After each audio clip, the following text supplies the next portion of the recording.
이어서 자료형의 변환 얘기를 진행을 해 볼게요.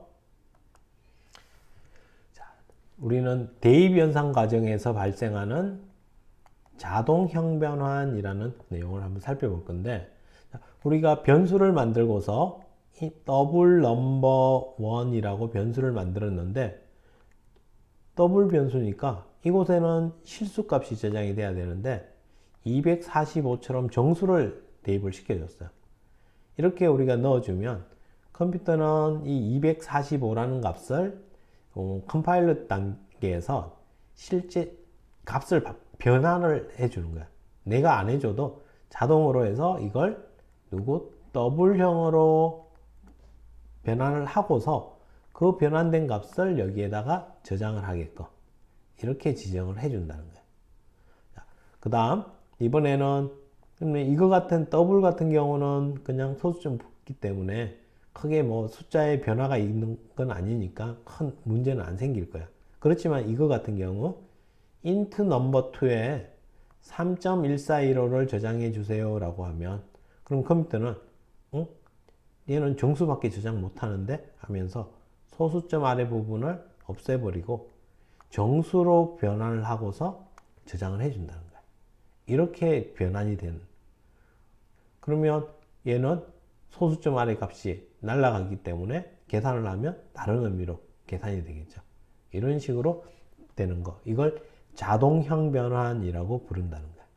자, 또 이번엔 int number 3에는 129를 저장해 달래. 129 정수를.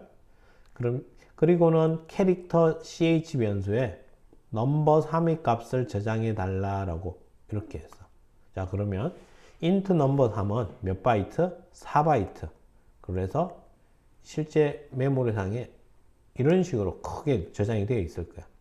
자, 그런데 캐릭터 ch를 만들면 1바이트 크기밖에 안 될 거야.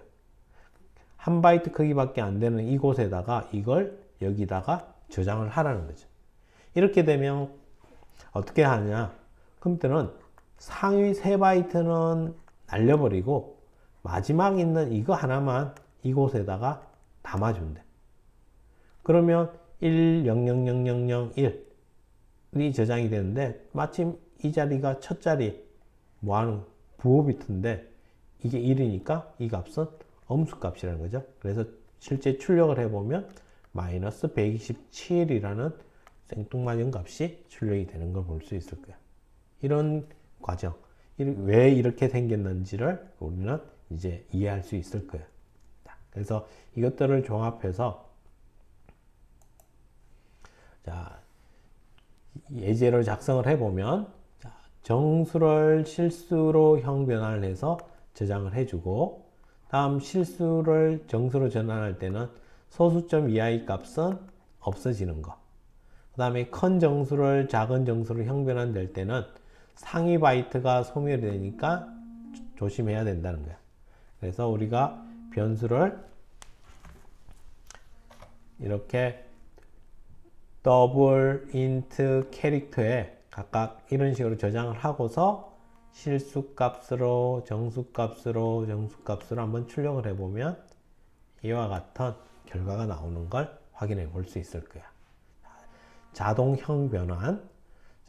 그 다음 자동형 변환의 또 다른 예 중에 하나는, 지금 이거는 뭐 정수의 성격에 의한 자동형 변환이라고 되어 있는데 지금 당장은 여러분이 굳이 신경 안 써도 될 거예요. 자, 이거는 그냥 넘어가고, 중요한 게 이제 이쪽 부분이다. 이 페이지와 다음 페이지는 상당히 자주 접하게 될 거예요.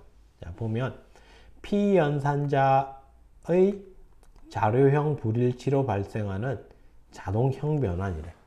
말이 긴데 이걸 한번 해석을 한번 해보면, 피연산자, 이 말은 이게 더하기 있는 이게 연산자였죠. 연산자. 그러면 연산을 당하는 얘들이 누구야? 피연산자가 되겠죠. 피연산자. 이거 우리 TV에서 법정 드라마 이렇게 보면 보통 이렇게 재판을 요청한 사람이 원고가 되죠. 원고가 되고, 그 다음에 그 소송을 당한 사람들이 피고가 될까요? 피고. 이런 식으로 당하는 피자가 한자에서 당하는 뭔가를 당하는 사람이거든요. 그러니까 그걸 그대로 적용을 하면 여기도 연산자가 있을 거고 연산을 당하는 애들 피연산자.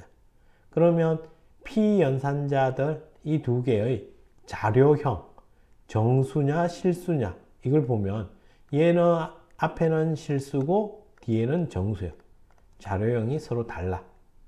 그러면 이때 이제 이 상태로는 CPU가 실수값 가져가고 정수값 가져가서 계산을 하는 게 안 된다는 거야. 이거는 CPU의 계산 만들어진 원리가 그렇기 때문에 이렇게는 안 된대요. 그래서 소프트웨어 쪽에서 먼저 이 두 개를 똑같은 애로 먼저 바꿔준다는 거야. 그래서 자료형을 일치하게끔 자동형 변환이 발생을 한다는 거야. 근데 그 발생을 하는데 그때그때마다 다르면 안 되겠죠. 그래서 크게 두 가지 대규칙이 있는데 첫 번째는 바이트의 크기가 큰 자료형이 우선시가 된대. 그 말은 인트형과 롱형이 더하기가 일어났어. 인트형 변수와 롱형 변수가. 그러면 얘는 인트형은 4바이트, 얘는 8바이트. 바이트가 더 크죠. 그러니까 이게 롱형으로 자동형 변환이 되고 그리고서 롱끼리 CPU에서 계산이 되게끔 만들어준다는 거야. 그 다음 이거보다 더 우선순위가 높은 규칙이 정수형보다 실수형이 우선시가 된대. 정수형보다 실수형. 그러면 만약에 롱형과 플로트형이 계산이 일어났어. 그러면 얘는 8바이트, 얘는 4바이트지. 바이트가 더 크지만 그래도 정수보다는 실수형이 우선순위가 더 높기 때문에 플로트형이 더 우선순위가 높대요. 그러면 이 롱형이 플로트형으로 자동형 변환이 일어나고 CPU에서 플로트와 플로트형이 계산이 되게끔 이렇게 간다는 거. 이게 기본 자동형 변환의 규칙이야. 이거는 C 언어에서 이렇게 정해놨기 때문에 우리가 신경 안 써도 이런 식으로 변환이 되어서 동작을 한다는 거야. 그러면 여기에 계산이 5.15 더하기 19 하면 이 부분이 W로 변하게 되겠죠. 19.0으로 변환이 되고 그리고 나서 이 두 개가 계산이 되어서 넘버원에 저장이 된다는 거. 이게 자동형 변환이라는 내용이 될 거야. 자, 여기에서 조금 더 이제 발전된 게 이번에는 우리가 필요할 때 형 변환을 요청을 하는 거야. 명시적 형 변환 또는 강제적 형 변환이라고 또 얘기를 하는데 우리가 필요에 의해서 요청을 하면 그 순간만 요청한 자료형으로 변환이 된다는 거야. 그러면 이 예제를 먼저 한번 살펴보면 자, int 넘버1에 3, 넘버 2에 4를 저장을 했어. 그 다음 결과값을 저장할 변수 W형으로 변수를 하나 만들었어. 그래서 W형으로 만든 걸 보니 결과값을 실수값으로 저장을 하고 싶었나 봐. 그래서 넘버1 나누기 넘버2의 몫을 해서 저장을 시켰고 결과를 출력을 했더니 0이 나왔다. 3 나누기 4 0.750000 이런 값이 나오길 기대를 했는데 0이 나와버린 거야. 왜냐하면 정수가 계산이 되면 이 실행의 결과값도 정수로 나온다는 거예요. 그러면 몫은 0.75 소수값이 아니라 몫은 0이 나오는 거예요. 그래서 0이 리졸트에 저장이 되어서 이런 결과값이 출력이 되어버린 거지. 그러면 나는 실수형 값으로 계산이 되게끔 하고 싶으면 얘네들이 실수형 값이 돼야 돼.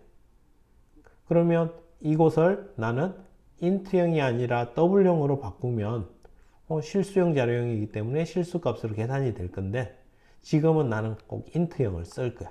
int형을 쓰고 싶으면 이 문장을 실행할 때 앞에다가 이렇게 괄호를 치고 double이라고 적어주면 그러면 여기에 있는 이 순간에 넘버1에 있던 값 3은 이제 실수용 값으로 변환이 돼서 3.0이라는 값으로 변환이 되는 거예요. 이 순간에.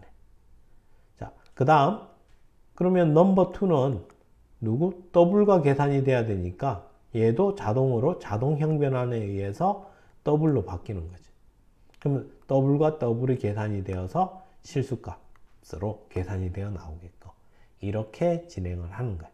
이렇게 해서 우리가 필요에 의할 때 실수값을 계산해낼 때 강제적 형변환, 명시적 형변환을 이용해서 아주 많이 사용을 해볼 수 있게 될 거예요. 이거는 지금 실수값에 대해서 이렇게 변환을 했지만 우리가 더블 변수에 내가 더블 넘버에 3.14가 있어. 3.14. 근데 나는 이걸 그냥 정수로만 사용을 하고 싶어. 프린트에서 출력을 printf 하고서 정수값으로 출력을 해주고 싶어. 그럼 그냥 넘버 적으면 안 맞잖아. 이럴 때 앞에다가 가로치고 int 하고서 넘버라고 해주면 그러면 이 더블을 이 순간만 정수형으로 변환을 해주는 거야. 그러면 소수점 아래는 날아가고 얼마?